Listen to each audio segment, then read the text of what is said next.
smallest and most versatile of the four armed forces of the United States in World War II was the United States Coast Guard.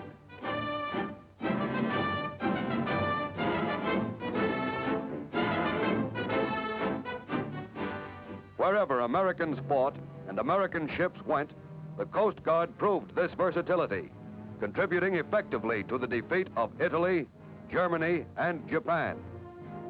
In every invasion, from Africa to Normandy, from Guadalcanal to Borneo, Coast Guardsmen landed American and Allied troops on foreign shores.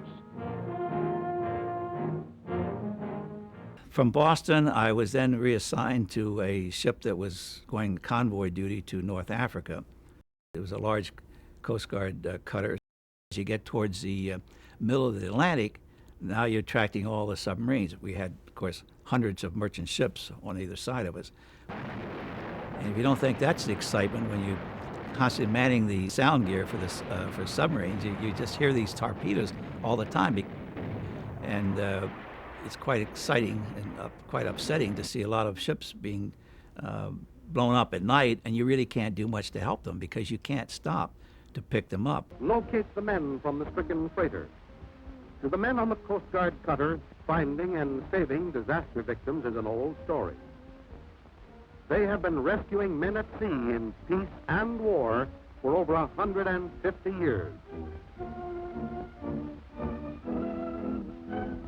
So we'd go ashore from our ship, which was under repair. We'd have to walk through the naval yard, past the subs and past the Navy sailors, and by the time we got outside the gate, we'd hit the first bar. That was a big mistake. And that's loaded with submarine sailors, and they got the twin dolphins, and they're real salty, right? They're the prima donnas, the heroes, right? And pretty soon there'd be a remark, "How'd you get over here, Coastie? Did you ride your horse over?"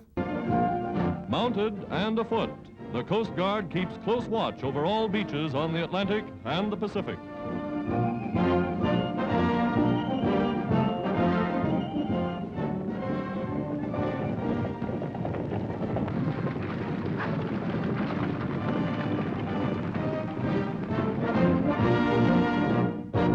We were on the move. We were on over 100,000 miles the first year we were in the South Pacific with transporting troops. Landing them, bringing back wounded, bringing back Japanese POWs.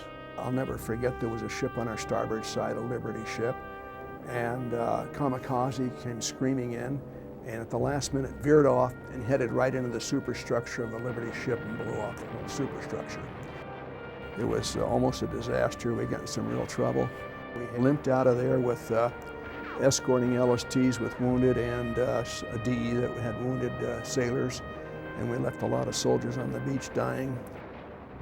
It was about halfway between Hawaii and San Francisco that the AM minesweeper, the Arnet, picked up a submarine on their sound gear. The convoy commander was the USS Grant, and he directed our ship to make an attack, which we did. We were very successful. The submarine was sunk. The convoy had dispersed, and so we then headed on to San Francisco.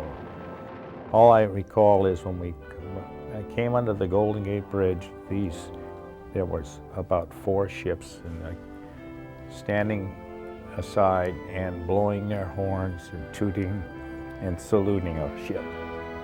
And top it off, we were coming home.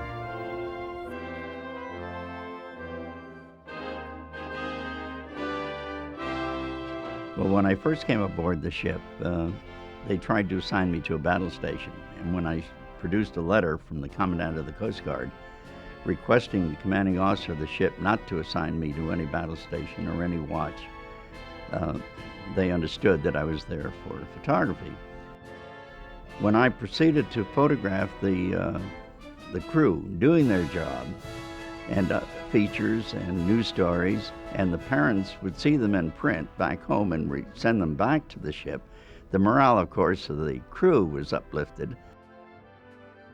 I would dream up the features as we crossed, or photograph the news items until we got into battle action.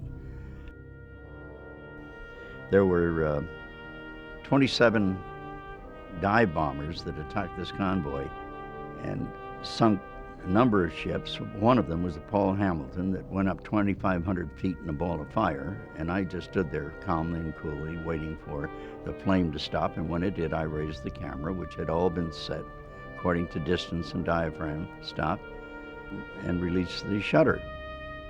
I didn't know it at the moment, but 547 men had been killed in the blink of an eye. They were a specially trained demolition squad placed aboard that ship with all that ammunition to break out of Anzio, and we were taking them into Anzio. That was the last time they ever put men and ammunition together on the same ship. Because there were so many German dive bombers involved in this attack, at the moment that the Hamilton went up, so did the Lansdale, USS Lansdale, go down, a heavy-duty destroyer, with the loss of over 46 men, and my ship, the Menzies, and the USS Newell picked up over 400 survivors from the Lansdale, oil-covered bodies out of the diesel-covered ocean.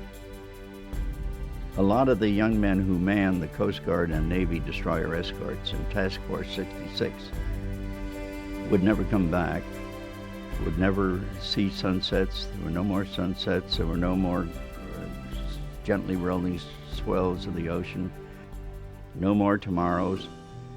It's hard to believe that these young faces, happy faces, would ever think of family and friends and the future or life itself. Liberty was brought home faster and a lot firmer because of the contribution of these heroic young Coast Guard and Navy destroyer escort men who from Task Force 66.